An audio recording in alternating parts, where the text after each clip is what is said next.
Okay, and here's a marker. We are high-fiving. We are high-fiving, and we are here. Here we with are. Our friend Juli. Hi. Our new friend Juli. On your left. You're listening to Doc Walks with Ben and Keith. That's right. And Juli, we are getting to know you through our producer, Dayton.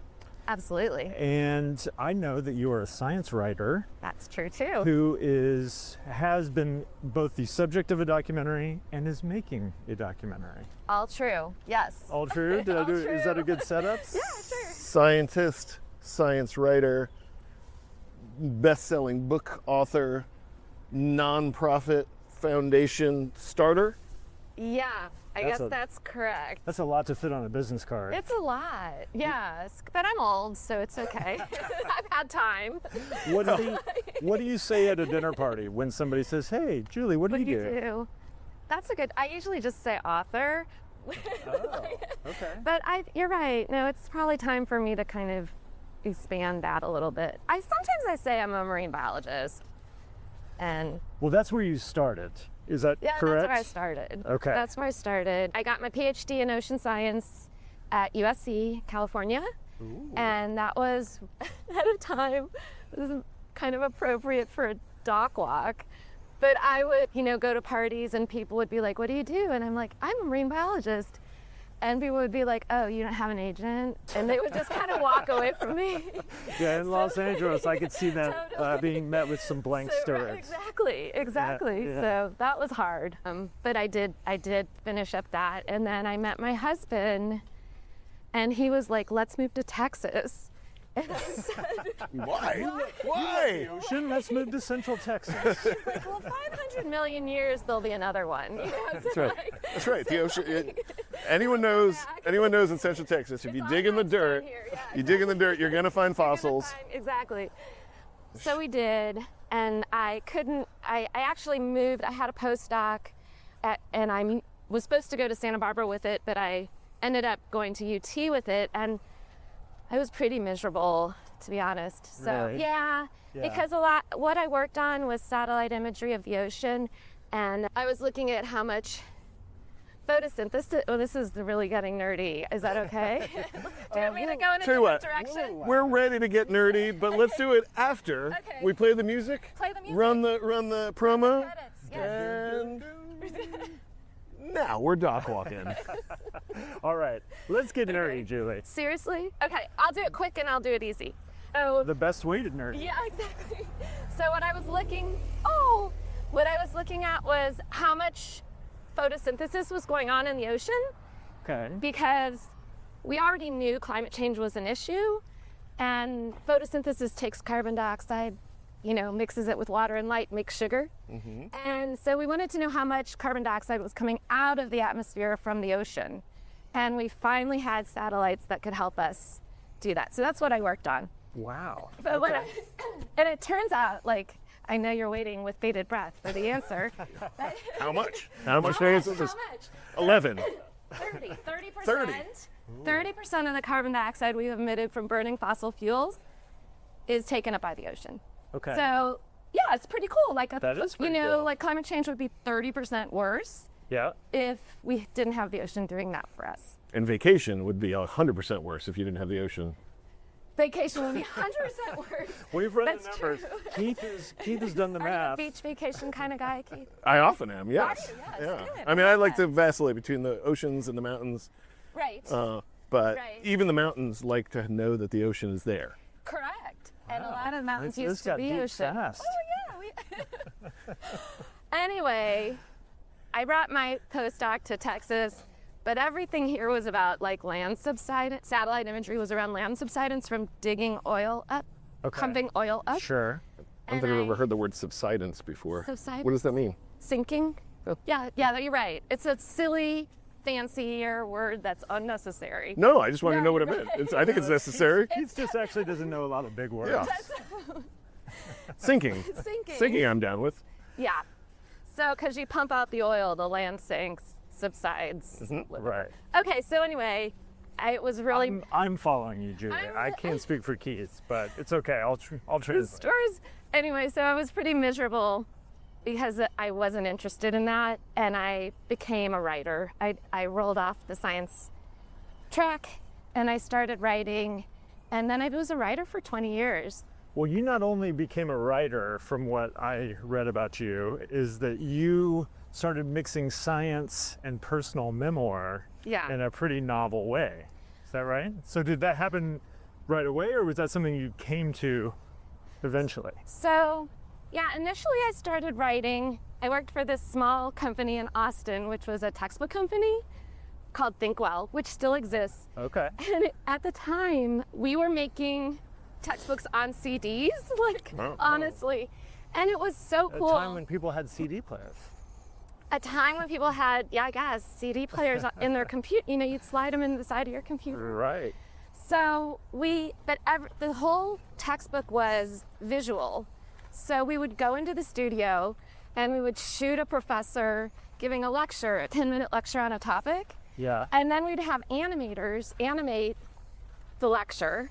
And then we would have text running underneath, kind of like vocabulary words or key phrases or whatever it was, you know. Like pop-up video. Yeah. So the textbook had all these different ways of learning integrated into it. Interesting. And it was so much fun because I was working with designers, I was working in a studio with directors and, you know, audio engineers and lighting. You know, we were doing this whole thing to make these. So it was like a type of, you were edging your way into production, essentially. Well, yeah, I mean, it's like a type of documentary production. It was, yeah, and it was my first experience with that. And what I discovered, I was the writer, a lot of times the content editor, and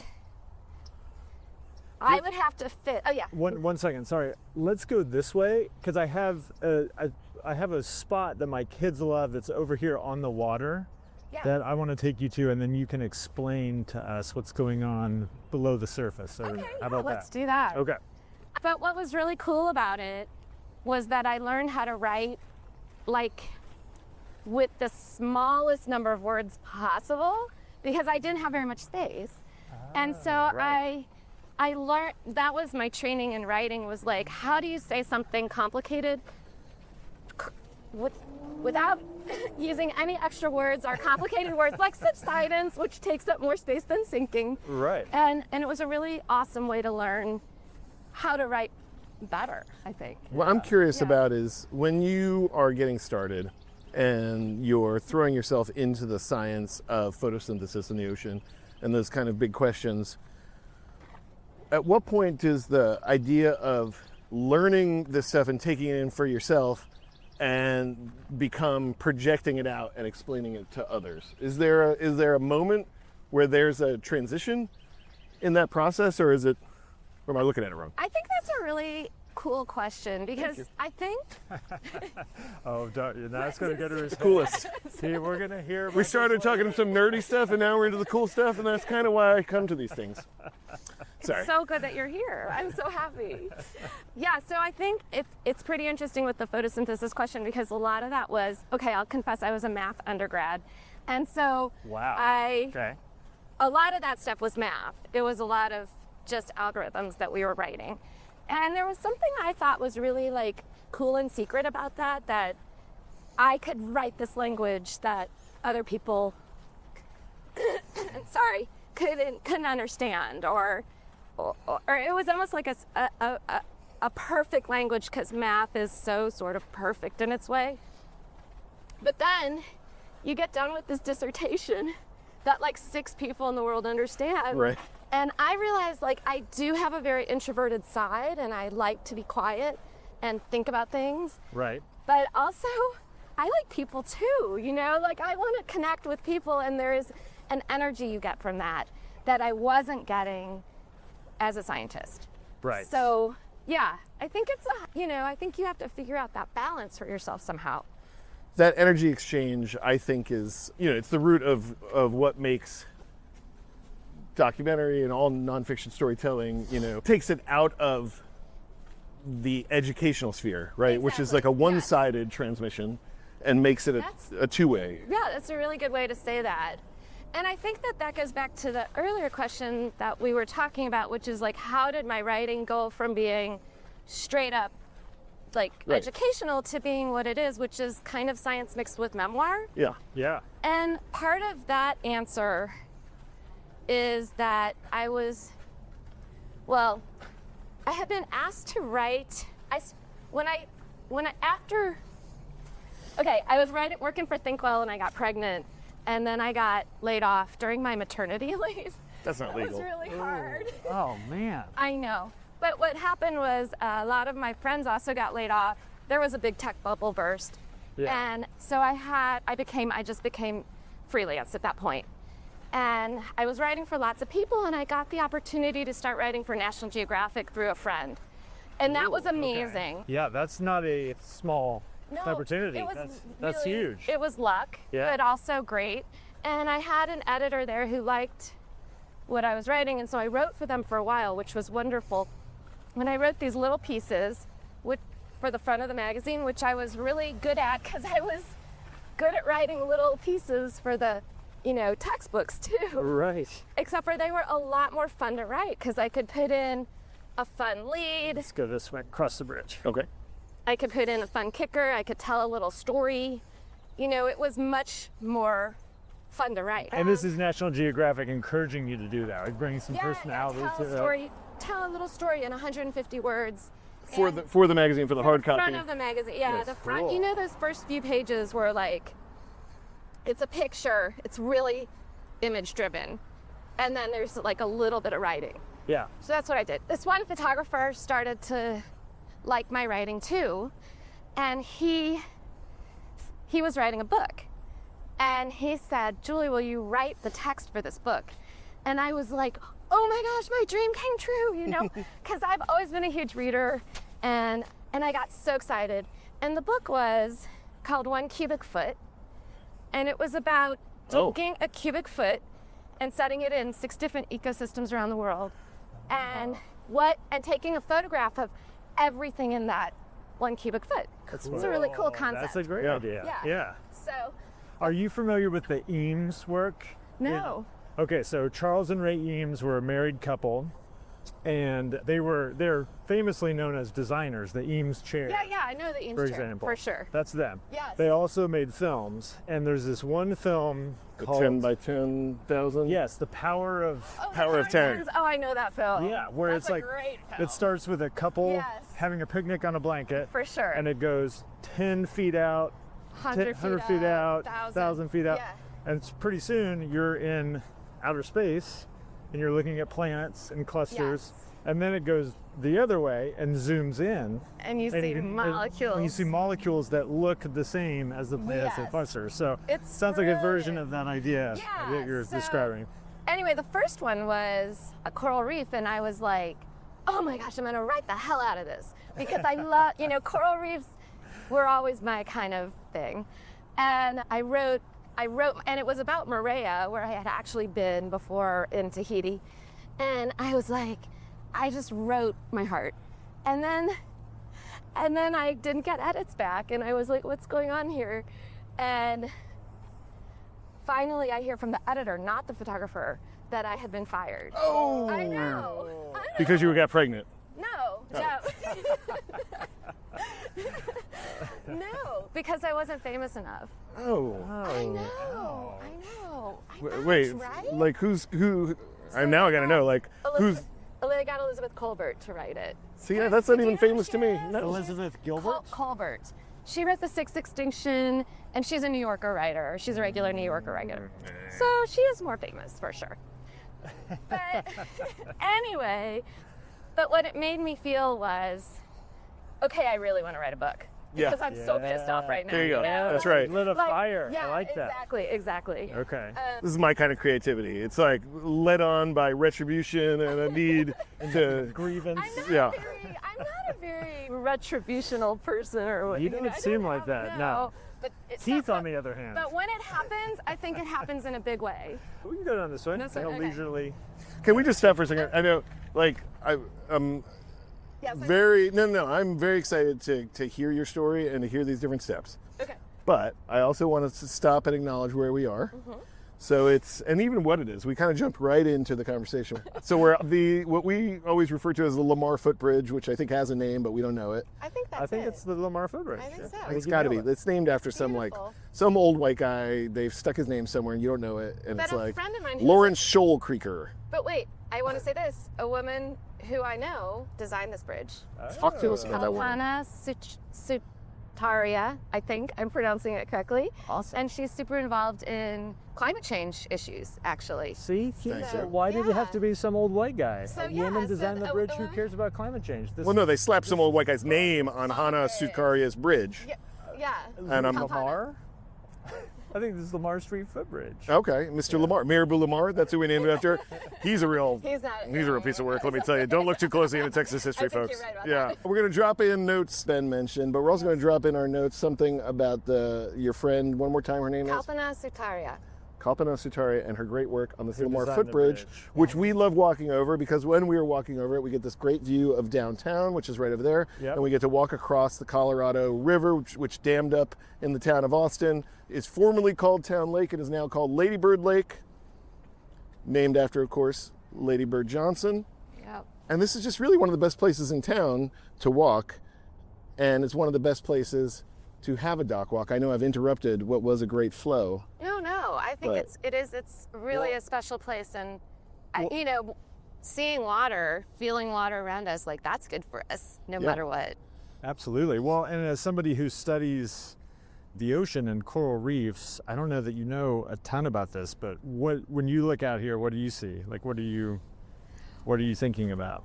Well, I'm thinking about the fact that it doesn't look as dirty as it usually looks, to tell you the truth. This place can get really gross, but it's also like so beautiful right now, and there's there's ducks. I don't know if they're migrators or not, swimming in the water. We look down, we can see some plants growing. Base of the food chain, there's probably some fish swimming in there. And yeah, we're just so lucky that this is in the center of our town. We really are. That's right. Yeah. We really are. This is one of the perks about living in Austin. Totally. This is, Such a special place. a 15-minute drive from my house. I get to come walk around here and bring my kids and Totally. talk with new friends. We could also talk about how it hasn't rained in months now, and water is definitely going to be one of the things that we struggle with in Texas going forward, but we don't need to go there if we don't want to. So, I mean, let's we can get into all of issues it. are massive Yeah. problems, but right now let's just enjoy how pretty it is and Yeah. these cool low clouds and the beautiful. Actually, I'm glad that you brought that up, right? Because you were like, we could get heavy and dark and into what's wrong looking out here. But one of the things, I've watched your short documentary. It's called The Rebel Reef. It's a very hopeful documentary. And I think a lot of times people assume that when they watch a documentary, it's talking about what's wrong. Right. And pointing out all the negatives without offering a suggestion for how to improve things or be inspiring and encourage people to make change. And one of the things I really liked about your movie, in addition to how well made it is and beautifully shot, is that it ends on this hopeful note. There actually is some coral reef coming back alive and species repopulating, and there is a chance. And so I always find that to be much more illuminating than it is the other way, and you're focusing on the negatives. So Thanks glad for you did seeing that in that. your movie. Yeah, I think that's kind of, that is why this reef is interesting and important. Yeah. And so for our that. listeners, just tell us what reef we're talking about here. Well, let's hit the road again, and then we'll switch into talking about Rebel Reef. I have something I want to talk about when it comes to that film too. But let's talk with Ben's question. So basically what happened was, I'm just gonna kind of go back on the trajectory I was on for just a second. Yeah, please. Because I think it goes up this story. So I decided to write a book, and I started reading a lot of nonfiction books, and I would read them and be like, holy shit, I can never, can I say that? Okay. All the time. Okay. I can't write a book like that. And I would put it down on my nightstand and be like, God damn it, and then I would read another one, and finally one night I put down one of those books and I was like, I can't write a book like that.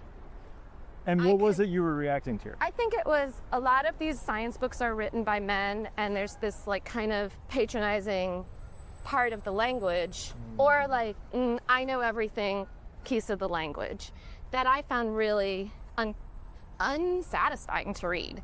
And so I realized, I can only write a book with a really feminine voice that has a lot of questions and wonder and confusion in it, because that's just who I am. And so once I was like, I can't write a book like that, it freed me to write a book where I mix in all the things I'm thinking about and sort of memoir with my science, and use the science as a metaphor for some of the things that are going on in my life and amplifying those themes. Aren't questions, wonder, and confusion kind of what brings people to science in the first place? I think so, but I think when you come to write a book about it, you're saying, I've solved these problems. And that's a little boring, right? I love that. So rather than being the expert on the topic, you approached it as, I'm the explorer. Going to learn about this in real time. Exactly, and I'm going to bring you with me. Which I have to say is sort of documentary perspective, right? Correct. Like, Exactly. I love the documentaries that are like, I'm setting out on this journey, Right. come with me. Come with me. Yeah. Because we're going to try to figure out something, I don't know what it is, but it's going to be fun, or maybe not fun, it's going to be hard, or whatever it is. Right, but you're on the journey Yes. with us. Yeah. And I think documentaries inspired that in me in a way to say, like, how can I do this without answering the question before I start? So anyway, that's that. Okay. No, that's piece of what was the question that was driving that first book? the first book was about jellyfish. Yeah. And the question was, are jellyfish taking over our oceans? And Are they? it's What'd really you find out? they're doing well. They're doing well. for the jellyfish. It's a good time for the jellyfish, but the answer to the question is almost impossible to answer because we don't have a baseline on jellyfish. Oh. Yeah, because, Nobody else was looking that closely. well, in the 20th century, even worse, the way that we studied the oceans was by dragging nets through the oceans, which destroy jellyfish. And sometimes they would even pour bleach on whatever came up in the nets. Oh, geez. So they wouldn't get stung by the jellyfish. So we don't have a baseline, but it doesn't mean people aren't still trying to figure it out one way or another. Right. And so that, going and talking to those people, and then along the way, finding out all these amazing things about jellyfish and how cool they are, and they're the oldest animal, their sting is the fastest motion in the animal kingdom. Like, there's just like cool stuff about jellyfish. Yeah. So that was that book. Well, wait a second. That isn't that, because what I read about that book, and I apologize that I haven't read the book, but is that it's called Spineless, and it's about you studying the jellyfish while also growing a spine, so Right. to speak, and leaving a bad relationship. Correct. So you made it personal, Exactly. something you were going through, Yeah, and Yeah. use that as a metaphor for the For- topic you were studying. exactly. That's amazing. So that How did that part of the process emerge? I know this question of like wonder and awe and this feminine viewpoint that isn't about establishing your bona fides as an expert, but is about exploring and being Right. willing to. When you explore, you have to be willing to get lost, right? You have to be willing. Yes. That Can I just stop right there? you better. When you explore, you have to be willing to get lost. That was a tasty little nugget. Oh yeah, right we there. can put that on a sign and sell that at Home Goods. Maybe You that's absolutely could. maybe No, that's the that's name good. of the episode. Willing to get lost. Maybe I think that's good. I Could like be. it. Okay. I'm down for it. we'll see. Yeah. You want it to be? That's a cool What question. do you want it to be? Well, I wanted to. We'll see. We will see. We know each other pretty well. We've already been lapped by this lady, by the way, and that makes me feel slow. Yes. Yeah, few that's times okay. We're now. chatting. But back to my incredible statement. To explore, you have to be willing to get lost. But so when you, again, just like before, my questions are always, not always, but what I'm most interested in is when people make that moment of realization and that transition occurs where you go from saying, this is a book about jellyfish, Yeah. to this is a book about my spine and the spine of my life Yeah. story at that moment, and becomes a memoir. And I don't want to gloss over that realization in you and the boldness that it takes to say, oh, I want people to learn what I'm learning about jellyfish, but I need to share this metaphor, this allegory that also ties so deeply into it. Yeah. And I'm just curious, is there a moment that... And the vulnerability to be personal, Right. To like bring your personal life to the story. There's sort of two moments I can think of that were really pivotal for that. One is, I had a roommate in college. Her name is Margaret Stoll. She's a crazy good writer. She's written, I don't know, a dozen books. And she was coming through town on a book tour, actually. And I met her for breakfast over at the Omni Hotel. Okay. And I sort of admitted to her that I was writing this book about jellyfish. And it was, that's like a straight crazy thing to say, like, I'm writing a book about jellyfish. And so I sort of said it, and it was like super deprecating. I was like, oh gosh, Margie, I have something to tell you. I'm writing this book about jellyfish.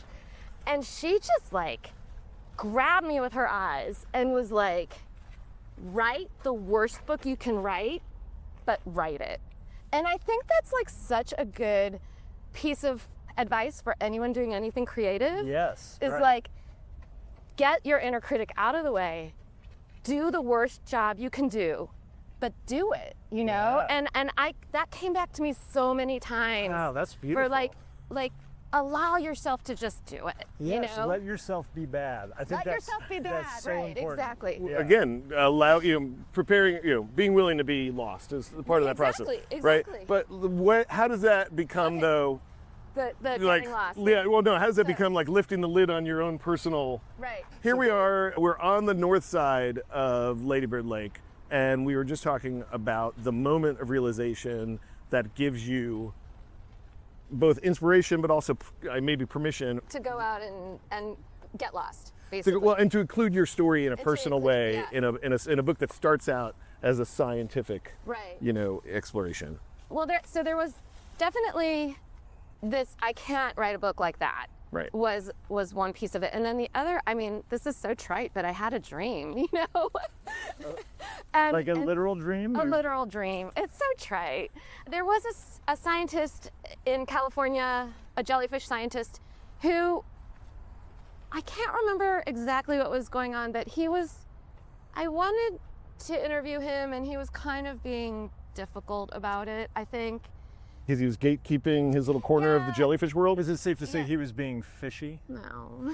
It's not safe at all. That's See, I'm telling you guys switched roles. yeah. The No, well, bad I don't. I jokes. never did that. I never. Come on.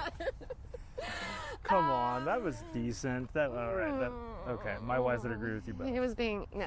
Anyway, but I can't remember. He wrote me some email. Grow a backbone. Right, exactly. Come on, He Ben. wrote me some oh, you'll allow that one. I'm Grow sorry, that I'm thing? cutting you off No, horribly. that's Please. okay. It's specific to the subgenre of fish. It's not just like we're talking about oceanic wildlife.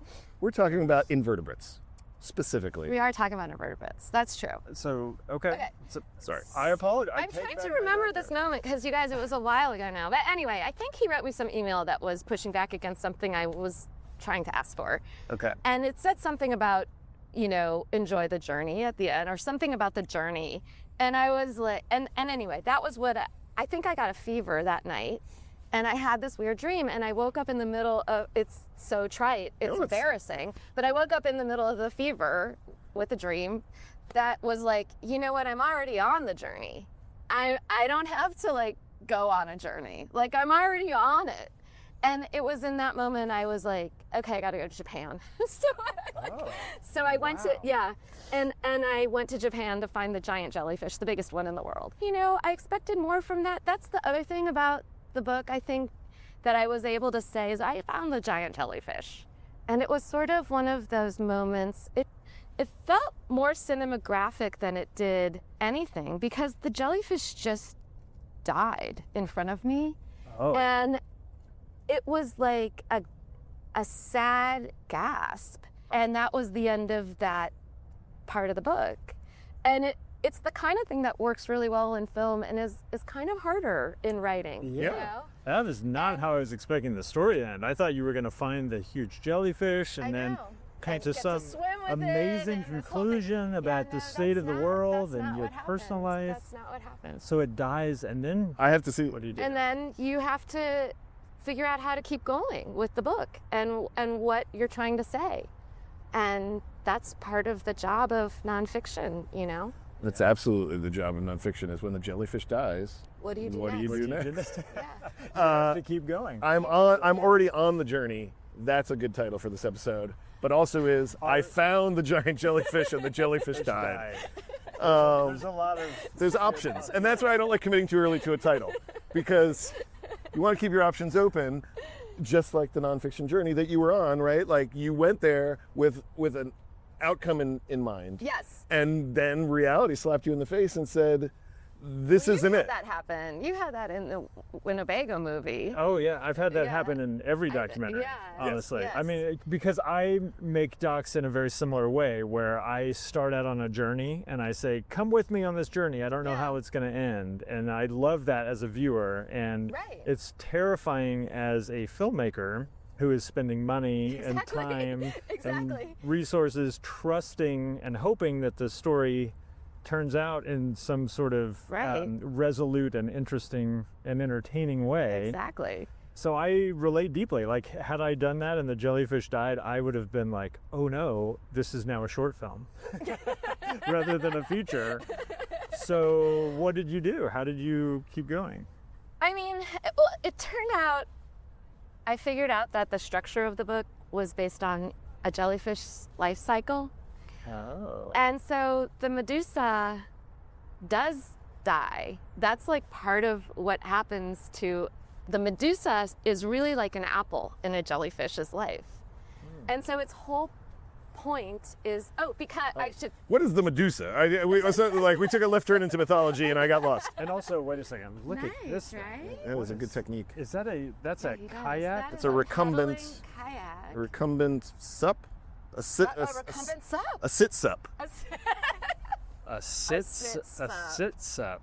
That's very cool. Is it? I don't know that cool would be. It doesn't look cool. I'm not even sure he feels Totally agree cool. with you. I take it back. I bet. It's jaunty though. We have to admit that. It is jaunty, and I bet he's having a blast. But just looking at that, I wouldn't say that's. No, there's cool. no, you're right. That's not cool.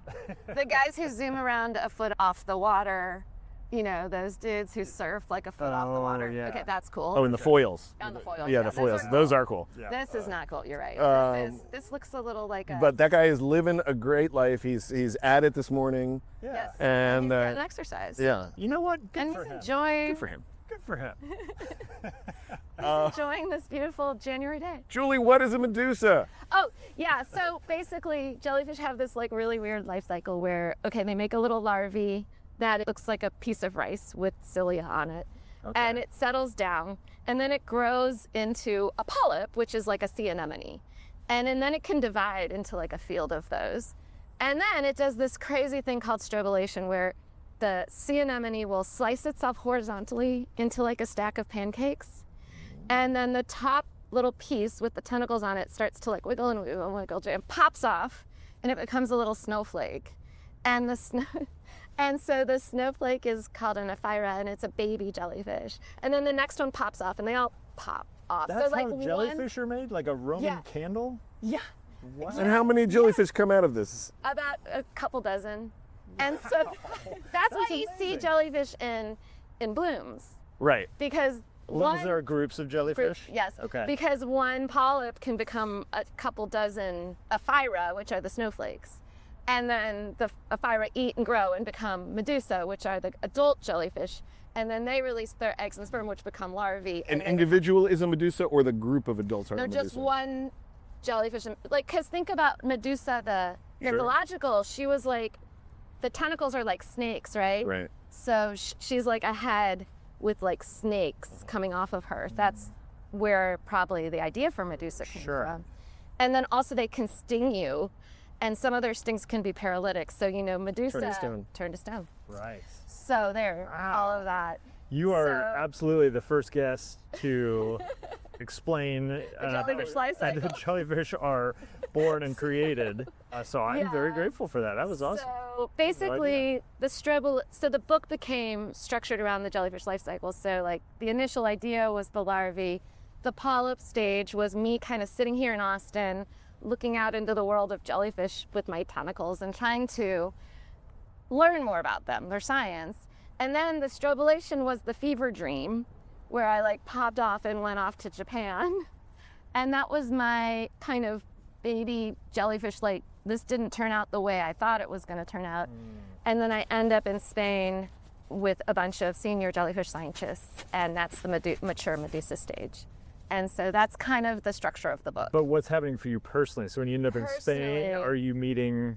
I'm with my husband by that point. Oh, So cool. things are good. Great. So yeah.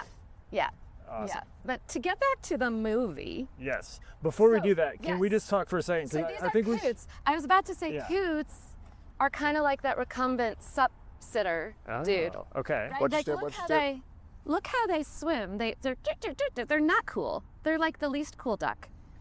But they kind of remind me of that dude out here enjoying his day. Yeah. He's an old coot too. That's probably where the name comes from.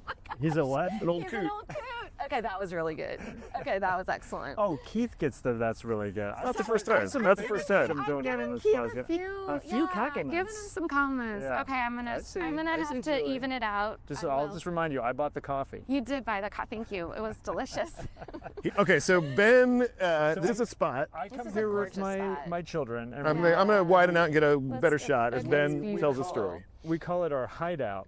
Yeah, I And- like that. And I want to know from a marine biologist, I fully understand we're not looking at the ocean. This is Ladybird Lake, that is a dammed river. That's correct. But I want to know what you see when you look around here. So this is called duckweed. Okay. Where the coots are swimming around it, and it's actually a plant, which is really neat. And you can take a snorkel mask and go into Barton Springs, and you can see they make their flowers underwater, which Really? is so neat. And they're that's little so white cool. flowers. They're white. Okay. They're little white flowers. They're not flowering right now. They flowered in November. And then they release their pollen into the water, which is super crazy, you know? Yeah, because you think of it as an air thing, right? exactly. Yeah, not. So duckweed is cool, but people don't, it definitely jams up the lake and stuff. So I think there's removal that they do of this weed. One question for you. My daughter often wants to stick her feet in, and I'm always like, I think it's fine. you think so? Well, right now it's definitely fine. Once it's been cold and had like a freeze, it's fine. Okay. But in the summer, I agree with you. There is in this lake something called cyanobacteria, and it's especially bad. There's some more coots. It's especially bad over by the dam up there. What's it called? Redbud Isle. Oh, really? Yeah. So I used to let my dogs swim in this lake, but no more because of the cyanobacteria, which can be And quite that's like when we toxic. see when the city puts out like advisories, don't let the dogs Yeah. drink the water. That's what they're That's advising what they're against. advising against. Okay. But it likes warm temperatures, so when it's been cold, it's fine. But your daughter may not want to put her feet in the cold water. That's usually what I usually just avoid the whole thing. Say we're not going to do that. Ben, what does your family call the spot? We call this our hideout. I like it. I like that you call it a hideout, but it has an official name, and it's a pretty badass one. Welcome to the Opossum Temple and Voodoo Pew. Wow. It is an awesome name. That's really good. The Opossum Temple. Voodoo and Pew. Pew. Wow. This is from 1993, Austin, which is like, there was a lot of voodoo going on back in the early 90s. Can I ask a question also? Yeah. Do we have possums or opossums? Well, you're the scientist. and What's the difference? I honestly don't know, but I was just thinking about it. I'm not very good with vertebrates I would or not land animals. Were it me, I would not spell it that way. I would say possum. Correct. I think we have possums in Texas. Yes. But are we just leaving the O silent when we do that? No, I think they're two different animals. Then I'm not sure. I mean, we have an answer in our pocket, but We we're not sure going to do that. Yeah, and I agree with So- Keith. I'm a little worried that answer is a possum. Are you keeping a possum in think your pocket? No, folks. She's just happy to see us. Let's come over here to this bench. Oh, don't give him that one. Uh, give it This that area here is in memory of Tom Scheffelman. Who's Tom Scheffelman? Well, He was born in 27. He died in 16. He's an architect, an urban planner, an artist, a husband, a father, and a trail walker. Wow. He's one of us. He's one. Okay. Tom Scheffelman. Here's the Scheffelman. Julie, I want to talk about the creative life, and I want to talk about the life of the creative, nonfiction, while we walk. Yeah, sustaining a creative life, growing a creative life, indulging a creative life. These are all things that I'm interested in, and I'm going to focus this broad section of inquiry into a question of accountability. How do you maintain accountability as a creative, science-based, nonfiction storyteller in this world today? Do you mean like telling the truth accountability or keeping at it accountability? More keeping at it, but I'm always interested in telling the truth as well. Keeping at it.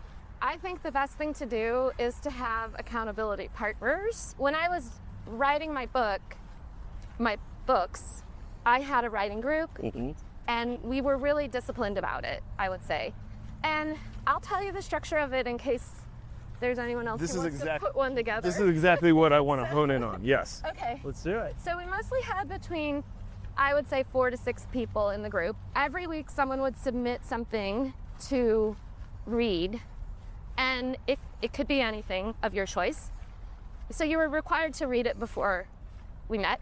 We would get together, and that same person who submitted would have to bring a prompt. Like a question. A prompt. Okay. Like a writing prompt, basically. Oh, okay. So like it could be a poem, it could be a saying, it could be a movie, a little clip of a movie, it could be a song, it could be anything, a prompt, something to inspire. So basically we would get together, we would check in with each other, and that we would actually set a timer so that people didn't go over, a 4-minute timer, usually. And you would just say, how was your writing life going this week? And that was it. And we would go around the room. So, but with 6 people, that takes like half an hour. Yep. And wait a second. Sorry to interrupt. Yes. We are being passed. Look at these 2 recumbents. Sit suppers on wheels. Wow. I think those are some old coots. Rolling those rolling sit suppers. Maybe that's the title. Some old coots. Some old coots. I hope not. Wow. No, I think we deserve a little better than that. Okay. So we would check in and then the person would submit their prompt, whatever it was, and then we would set another timer and we would write for 20 minutes. Great. And just write. So this is a writing group once a week. Yeah, it was kind of 3 times a month-ish. You know, Sure. everyone needs a break. In person? In person. Yeah, at a coffee shop, at a home. Yeah, we would vary, but mostly at a home. And only one person has to submit a writing sample each week to kind of judge. For everyone to read. For everyone to read. Yeah. For everyone to critique and tear apart. So there was the check-in, there was the writing prompt, and then there was the critique of the writing sample. And that was it. It takes a while, you know, it's like an hour and a half kind of situation. A half an hour kind of for each piece. And actually, if people wanted to read what they had written, people could during the prompt keys. Right. They could do that too. So anyway, that was also a big part of what you brought up before, Keith, was like, I started writing memoir pieces during those times instead of writing science stuff or even journalism stuff, like for the magazine. I started to write about myself. And at first that was super hard and embarrassing, and I didn't have a voice. I was super awkward. But as I practiced it week after week after week, and sort of was forced to because of these accountability people in my life, it got better. And I started to be like, oh, I'm learning how to write about myself. Yeah. So Yeah, that, you know. Seeing what's working, what feels good, how other people are responding. Yeah, exactly. And you know what's Exactly. How are other people responding? Yeah. For sure. Yes. What's interesting to me about that and what I hear in that description is that often when people are just starting out, they say, the question is like, what do I focus on? And most people will say, well, focus on yourself, focus on the thing that you know about, that you have access to. And so that's really intimidating a lot of the times, though, right? Yeah, and that's what I was going to say. It sounds like it kind of took you gaining the confidence almost to think of yourself as a creative person. Yes, exactly. To then Yes. have the what am I trying to say? Like the desire to write about yourself. Yeah. And I think that there is something about people who are attracted to nonfiction hiding behind the facts, hiding behind the story that's in front of you. Right. That is, there's a safety there, right? So I think I definitely did that. 100% I did that. You know? That's really insightful. Hiding behind the story in front of you. Yeah. I like that. It cuts both ways. It cuts both ways because I dabble. I have 1 foot in nonfiction and 1 foot in fiction. And what I've come to realize is like they scratch different itches, and they both have fear and avoidance and and walls that you create for yourself. You know, like absolutely in nonfiction, you get to hide behind the facts, and you also get to justify the existence of the story because it's true. And you don't have to win people over that, hey, my ego-based decision to tell you something is valid, right? Like when you make something that's pure fiction or art for art's sake, you have to kind of convince people in a way that you have the right to like take their time. Oh, that's an interesting, But when the story's true, you kind of get away with it, right? Like in docs, it's the subject matter. So like, it's almost like it's putting the carrot in the carrot cake. Right, you know? But there is, I think, you know, I'm trying to think about this, like, look what I chose. I chose jellyfish and coral. I chose like the least charismatic of all the animals. That's right. You know, that don't even have eyes.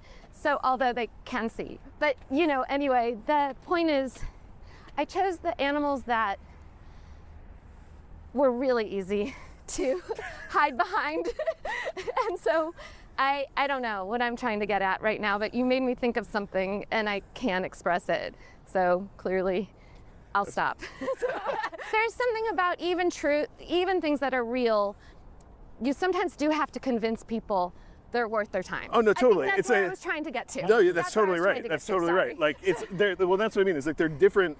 They check different boxes, and so there's a certain person that will read your nonfiction with no interest from the outside about your personal memoir portion of it. That's correct. 100%. But then they'll find themselves drawn in, and they'll say, "Oh, I love this." Right? And then people skip the science and just read the memoir part. That's right. And then there's certain people that don't want to like engage with nonfiction because what they want is to escape into personal reality. Right. That then when you kind of squeeze some of those facts and those truths, more than the facts, the truths, right? Like the actual analysis that goes with nonfiction writing, because it's not nonfiction isn't just Wikipedia entries with a list of it's exactly. But I want to get back to accountability and so this accountability group. I think the accountability group is super duper important. The other thing is something I read from Elizabeth Gilbert.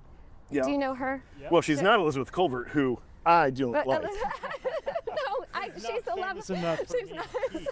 But when Ben, I like to. You guys, Elizabeth Kolbert's I like gonna to listen eat- to this someday, and No, I'm gonna be just she- like guess what? blackballed from everything. That's right. Well, she can reach out to us. She can find us at docwalks.com or on Instagram at docwalks, and she can air her grievances publicly. She can demand equal time, Okay, yeah, that's good. and Yeah, we you will would- see if we will grant it. But if she's famous. but when it comes to Elizabeth Gilbert, Elizabeth Gilbert is also, she's welcome because I like to eat and I like to love. And Ben to- likes to pray. That's true. Oh wow. So there's a book she wrote about creativity. I think it's called Big Magic. It Yes, is, yes. And she said you have to like get dressed up and go on a date with your project. And so every day you need to, well, she said sometimes she would like get dressed up and sit down and write like she was going on a date, which gives your project a certain amount of legitimacy or like priority in your life, right? So that's an important thing. And then I found for me, I would even like when I had small kids and I didn't have, my life got crazy, I would just touch base with my project in my mind every day, even because I had like another job and, you know, my jellyfish project maybe wasn't my job. I would just be like, I'm thinking about you today, guys, you know, like you're still in my life. And so I think that like touching base with your projects every day, even if you don't have enough time to work on them, helps with that accountability thing too. I love that. Okay, so. No, I love that. And look, I was excited to talk about this. I am in an Artist Way group, and we have a very similar, not exactly the same, Yeah. but a similar kind of, we are not in person. There's 3 people in Portland, a guy in LA, 3 people in New York, a guy in Bangkok, and me here in Austin. Wow. And we have a weekly Zoom call. But it's similar, like we start out, we do our check-ins, kind of 5 minutes a person, takes about a half hour to get through. And then we have prompts that we take from the book, The Artist's Way, little writing tasks. What we don't do, the only part of it that we don't do at all, is we don't actually share our work, and there is no critique. There is no accountability in the sense of like nailing productivity or progress. Yeah. It's more kind of like creatively nutritious, but non-critical in that way. And I'm back and forth on whether that's the path to maintain, or whether I need like a separate accountability partner to kind of say, hey, did you fucking get those pages done? So, okay, well, creative accountability, just to kind of wrap up like your thoughts on creative accountability and living a creative life. I just wanted to say, I absolutely love the idea of just, you said take your projects on a date, check in with your projects each day. Yeah.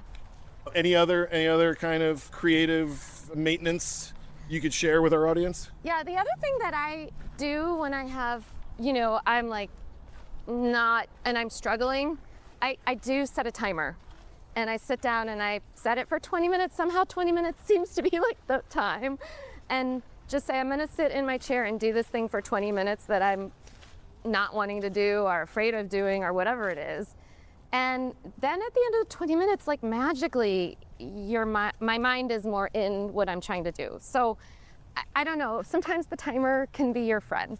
That's my last little bit of... Do you stick, when 20 minutes is up, do you say, fuck this, I'm done, or do you keep moving? You can, you're allowed to. Yeah. Well, you can do whatever you want, obviously, but like for me, it seems to be kind of a thing. Like sit in the chair for 20 minutes, get your fingers on the keyboard, do this thing, don't, turn off the email and don't let yourself go on any more research trips and just do your work. And that seems to work. I don't know if give it a try. Yeah. So there's a screenwriter. You're not going to lose anything by trying it, That's right. No, that's a quick and easy. Yeah. There's a screenwriter and a podcaster that I take inspiration from, is a guy named John August, who hosts a screenwriting podcast called Script Notes. And he's written a bunch of big movies. But he does what you're doing. He calls them sprints. Oh yeah. And and he's a pretty public facing guy with like a lot of followers on Instagram and Twitter, especially, where he'll go on and he'll kind of announce, he's like, I'm going to do a sprint today at noon. Who wants to join me? Yeah. And there will be like an accountability group that's like emerges, totally organically, and a couple hundred people or a couple dozen. I don't know how many people. That's impressive. And I've seen it sometimes. I'm like, just now? Just now do I it. gotta do Just it. do it. Just do it. But you're saying the answer is yes. The answer is yes, or just do it yourself. Yeah. All right. Well, we are rounding our walk around Ladybird Lake. We spend some time with some old coots. Some recumbent coots. Recumbent coots. That's the episode title. Oh my God, no. Recumbent coots. That's so good. I think our friend Juli deserves better than recumbent coots. Personally, but we'll see. The jellyfish died, Ben. The jellyfish died. The jellyfish died. That's sad. The jellyfish died is a sad title. I would just say that were I scrolling through podcasts and I saw one with the title Recumbent Coots, that would pique my interest. I would maybe stop and listen to that podcast. I mean, all I'll say is if the jellyfish died, the question I want to answer is how? How did the jellyfish die? That's true. They die. They just do. But anyway. Well, that's it. That's it, Keith. They just die. Sorry. Well, let's bring it back to the Rebel Reef documentary that we started to talk about, because I know that is near and dear to your heart. Yeah. You shared that with us before the walk. You are now leading this nonprofit to save a coral reef in Honduras. Correct. Is that right? And the documentary profiles that effort. Is that how would you describe the doc? Yeah, that's correct. I mean, the documentary, just like a little to set the stage for this whole thing. So my second book was about coral reefs, and after it's called Life on the Rocks. Let me plug it. And so after that book came out, this guy from Honduras contacted me, and he was like, "You have to come see my coral reef because it's really healthy." And I said, impossible, because half the coral reefs in the world have died. It's a tough story, more than the jellyfish. It's a tough story. But I went down there because he was really persistent. And he was correct in that this place was like diving into the 1970s. And the coral there are strangely healthy. And no one had studied it. There hadn't been any science. No one knew why. It's literally where the Banana Republic started. So in 1910, they put in banana docks in this bay. And no one had looked at the coral there because no one expected there to be coral in this place that had been polluted by plantations for over 100 years. And the coral are just magnificent there. So it's the strangest place. I started the nonprofit so that we could try to get science and storytelling into this place to try to understand why the coral are thriving and also protect the coral from all the bad things that can happen to coral. And, you know, we immediately decided, well, a documentary is a way to do this. And we were lucky enough to win funding through a travel magazine to make a documentary. And then the question became, what is the story? And there's one dive officer in this town. His name is Christian Carillas, and he is just a lovely person. He's always got this like crazy positive attitude. And we thought telling the story of the coral through Christian's voice would be really a nice way to approach this story. And we were working on the script, and we knew it was going to be short because we didn't win that much money. And but anyway, Christian tells us this story about how he was once in this horrible Well, little did you know, you didn't even know about this going into it. No. And this is what grabbed me about the film. I know I cut you off. I'm going to let you pick it back up. No, it's okay. But just in the same way that your book is the the integration of science and scientific inquiry and human emotional exploration and really stories of overcoming. Right. The story of Christian and the way that the documentary kind of married those two storylines just really grabbed me. Oh, I'm so glad to hear that. Yeah. I mean, that's what, you know, we were hoping. We had been to a coral conference right before we won the award to make the documentary, and there was a film session of all these coral scientists trying to make coral films, right? Films about the coral reefs. And they were all kind of the same, you know? They were all sort of, our reef is dying, here's what we're doing, this is the science behind it. And we got done with that huge session, except for this one group from Tahiti, which are worth checking out. These guys are so badass. But they're called Coral Gardeners, if anyone wants to go watch their shorts. They have a whole doc. I think they have 9 people on staff at their marine biology lab to do their films, and they're so cool. But anyway, we were like, we didn't want to do that. We knew we didn't want to do the same thing, and we wanted to tell a story. And so when Christian kind of told us the story of what had happened to him and how the ocean had healed him after this accident, like all of the other writers, there's 3 people, the producer, the director, and me, we were all on the Zoom call together, and we were just crying, and we're like, okay, I think this is our story, you know? And so that's how that kind of came together. Wow, and you know, the other thing I love, in addition to what Keith pointed out, is that the documentary, like I mentioned on the bridge, it has this very hopeful ending, and the way that it's shot magnifies that hopeful message, because the whole documentary is very crafted. It's very beautifully shot. The camera is often static. The shots are composed. And then the camera's with you in the lab at the moment that you find that the reef is actually growing. Right. And the camera then suddenly is panning around and getting different close, and you're seeing a very like unvarnished, structured shot, which feels very exciting. And I liked that structure of the doc. Oh, and it kind of added to that note of hopeful, like inspirational message at the end.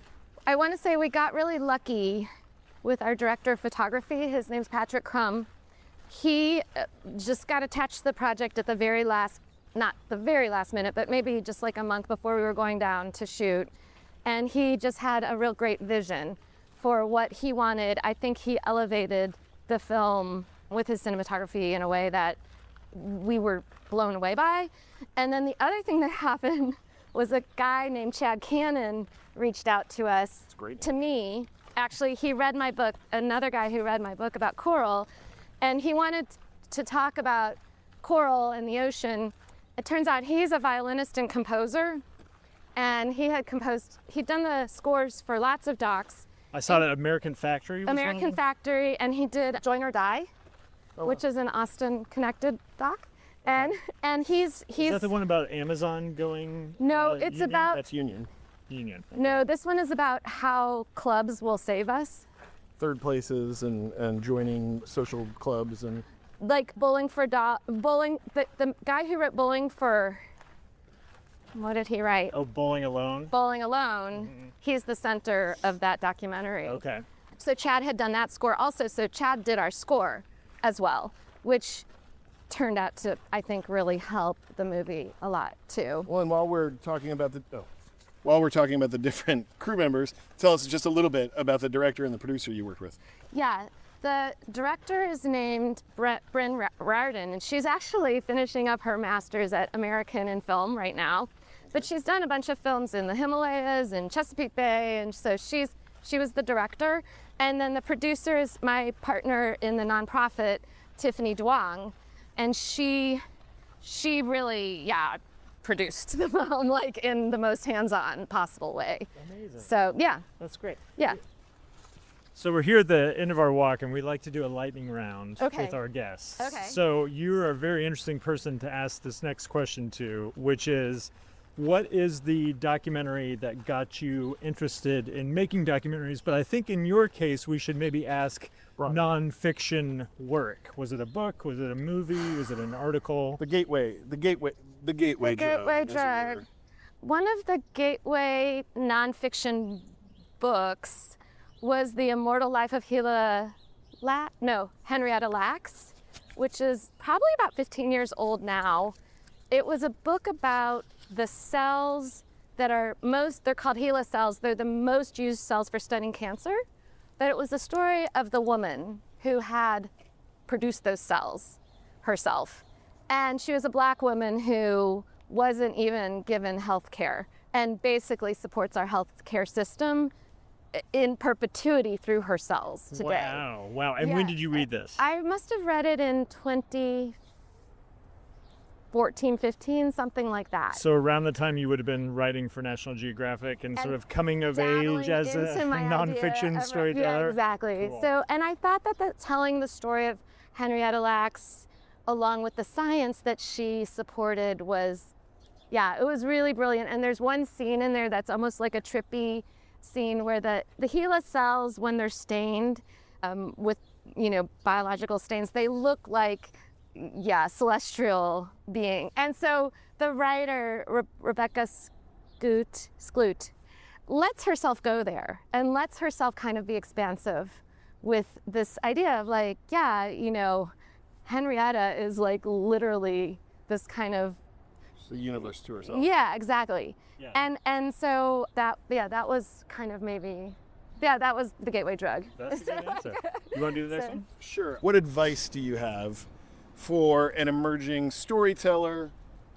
Most of our episodes are pretty documentary film focused, and obviously you have a connection and are making documentary work, but it seems like your at least your first love or your entry point into nonfiction storytelling is journalism that then becomes journalism mixed with memoir. Yeah. And I'm curious, what advice would you share with an emerging voice who wants to kind of follow that sort of path? Write the worst thing you can do. Do the worst thing you can do. Just do it. But we're gonna credit your friend for that one. Yeah, okay. And I'm gonna ask for a Juli Berwald original. What is mine? I think it's practice. I think it's got to be practice, and if it's not good at just keep going is definitely. I'm a pretty regimented person with my work, and I think that's a good thing to do. Just kind of keep going, keep revising, and give yourself time. If it's not good right now, maybe in if you put it away for a week or two, still touch base with it. But sometimes when you come back just a week or two later, you know what's wrong. And so I think time can be your friend. Oh, okay. I like that. Time can be your friend. Perspective. Yeah, yeah. Right. Yeah. That's great. Okay, and then the last one is, what can you not stop thinking about right now? What can I not stop thinking about right now?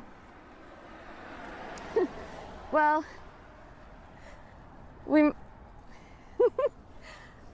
Oh, this is gonna be good. okay, so it's a little bit of a long story, but Chad Cannon, the composer. The composer for Rebel Reef. So he has committed to helping us raise $100,000 to build the first marine biology lab on the mainland of Honduras to study these corals. And he has also, so we've been doing these concerts with him. I've been a concert producer. It's called Music for the Ocean, and it's violin and piano. And we did one actually at the State Theater in November, and it's an amazing show. And which one does Chad play, violin or he piano? plays violin. And so I think we're gonna book Carnegie Hall today. Whoa, Yeah. is that Not right? like Carnegie. Okay, wait. The last thing she told us was practice. We asked her what advice she had. She said practice, and she followed it up by booking Carnegie Hall. What a world we live in, guys. Talk about burying the lead here, Julie. Wait, not the big Carnegie Hall. There's a 700-seat theater. That's No, we're not we're gonna cut that part out. it's You are booking Carnegie Hall. Okay, so This is and amazing. Also, the other thing I can't stop thinking about is that Yo-Yo Ma is really into the ocean right now, and he's been playing cello to try to get whales to talk to him because they speak in the same register, and I really want Yo-Yo to come join us at Carnegie Hall. Wow, do you hear that, Yo-Yo Ma? That's what I can't If stop you're thinking listening. about. That's incredible. Yo-Yo Ma's son is a documentary producer. Even better. He is a pretty well-known, I can't think of his name off the top of my head. We have talked about reaching out to him for a project in the past that was cello-based that did not come together. Yes. But when you said Yo-Yo Ma is really into the ocean, I just immediately imagined Yo-Yo in a pair of like floral jams in the ocean, like up to his belly button, playing a floating cello. And so I hope that's the image that you all got. But I just want to say, how do you get to Carnegie Hall, Julie? You just let the doors open and walk through them.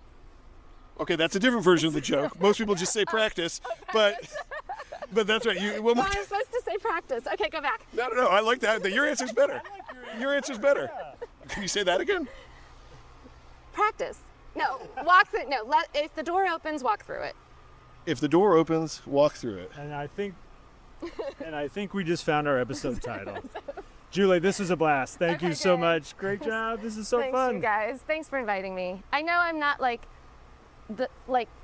yes, my world is not totally documentary filmmakers, and gosh, you guys are so talented and so much farther above me. So I do appreciate you let me have this conversation it with took you this long to compliment us this way? You should have started with been complimenting me throughout. At the end, she just came up. She's like, "Oh, Ben's tall. I got to say something." He's so much further above me. Well, thank you for throwing me a bone, taking pity on me at the end. And what are you talking about? This is a treat. We love talking to you, and you are a kindred spirit. You're telling nonfiction stories and putting yourself into them. So we appreciate that. Awesome. Julie, it's been wonderful. We have to credit our good pal Dayton Thompson. Yes, we do. Dayton, I like to think that there is a small cadre of listeners out there who are imagining Dayton, who are kind of putting together the pieces on the snuffleupagus that is Dayton. Yes. What do people need to know about Dayton Thompson? Dayton's taller than you think. Can verify that. You heard it here, folks. Yeah. Well, there we go. Julie, where can people find your work? You've got 2 books out in the world. You've got a documentary on its way into the world. You've got concert series that are... So 2 websites, juliberwald.com, and I don't spell my name with the E, so it's just JuliBerwald.com. And then telecoral, T-E-L-A, coral.org. And that's the website. And I'm really active on the blogging there. So we're doing all kinds of, I didn't even mention the world's first translocation of coral we did. So there's a lot of stuff there. It's a whole other podcast. And we did a virtual reality experience too. So a lot of stuff there, yeah. Cool.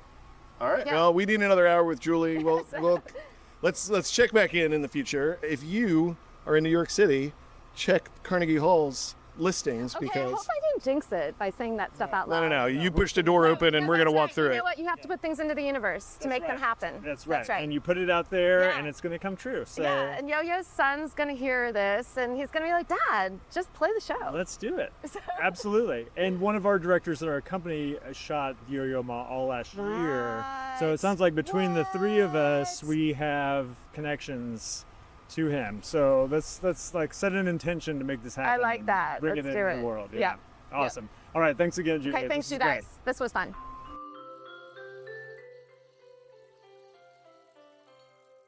Next time on Doc Walks, I walk solo with director Isaac Gale. Isaac is a Renaissance man. He is a musician. He is a commercial director. He is a VFX wizard. And he is also the director of the music documentary Swamp Dogg Gets His Pool Painted, which took the festival world by storm and was released theatrically by Magnolia Pictures. So you're not going to want to miss next week's episode with director Isaac Gale. Next time on Doc Walks. Doc Walks is created, produced, and edited by my friend Ben Steinbauer of The Bear. Hello. And my friend Keith Maitland of Go Valley. Thanks for tuning in. Follow us at Doc Walks Pod on Instagram, X, and YouTube.